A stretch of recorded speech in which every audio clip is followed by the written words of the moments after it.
मेंढामाଳରେ ଯୁବକଙ୍କୁ ନିର୍ମମ ଭାବେ ହତ୍ୟା କଲେ ଦୁର୍ବୃତ୍ତ। ପୋଲିସର ତଦନ୍ତ ଆରମ୍ଭ। ସକାଳୁ ସକାଳୁ ଗାଁରେ ଖେଳିଗଲା ଚାଞ୍ଚଲ୍ୟ। ରକ୍ତ ରଞ୍ଜିତ ହେଲା ଗାଁ ଦାଣ୍ଡ। ଚାରିଆଡ଼େ ଖେଳିଗଲା କୋକୁଆ ଭୟ। ଗାଁର ଶିବ ମନ୍ଦିର ସମ୍ମୁଖରେ ଅତି ନିର୍ମମ ଭାବେ ହତ୍ୟା କରାଗଲା। ହତ୍ୟାକାଣ୍ଡ ପରେ ସମ୍ପୂର୍ଣ୍ଣ ଗାଁ ହୋଇଗଲା ସ୍ତବ୍ଧ।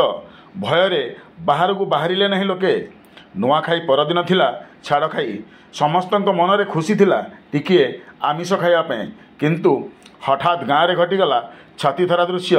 ହଁ ଆଜ୍ଞା, ଏପରି ଘଟଣା ଘଟିଛି ସୁବର୍ଣ୍ଣପୁର ଜିଲ୍ଲା ବୀରମହାରାଜପୁର ଥାନା ଅନ୍ତର୍ଗତ ମେଣ୍ଡାମାଳ ଗ୍ରାମରେ।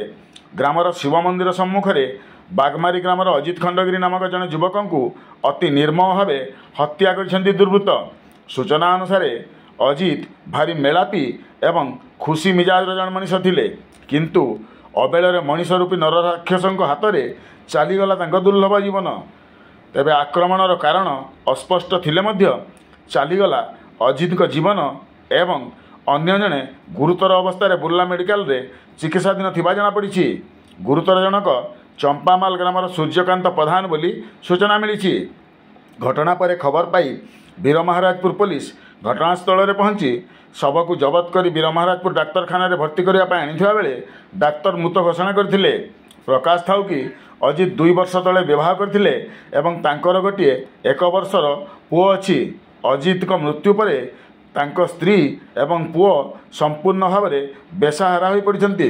ଅନ୍ୟପଟେ ଶବ ବ୍ୟବଚ୍ଛେଦ ପରେ ପରିବାର ଲୋକଙ୍କୁ ହସ୍ତାନ୍ତର କରାଯାଇଥିବା ବେଳେ କାନ୍ଦ ବୋବାଳିରେ ଫାଟି ପଡ଼ିଛି ଗାଁ ଦାଣ୍ଡ। ଏକ ଶୋକାକୁଳ ପରିବେଶରେ ଗାଁ ମଶାଣିରେ ଅଜିତଙ୍କ ଶେଷକୃତ୍ୟ ସମ୍ପନ୍ନ ହୋଇଛି। ପୋଲିସ ଉକ୍ତ ଘଟଣାରେ ଜଣେ ଯୁବକକୁ ଅଟକ ରଖି ଅଧିକ ତଦନ୍ତ ଜାରି ରଖିଥିବା ବେଳେ ଏଭଳି ହତ୍ୟାକାଣ୍ଡ ପଛର କାରଣ କ'ଣ? ଅଜିତର କାହା ସହିତ ପୂର୍ବ ଶତ୍ରୁତା ଥିଲା କି? କ'ଣ ପାଇଁ ଅଜିତଙ୍କୁ ହତ୍ୟା କରାଗଲା?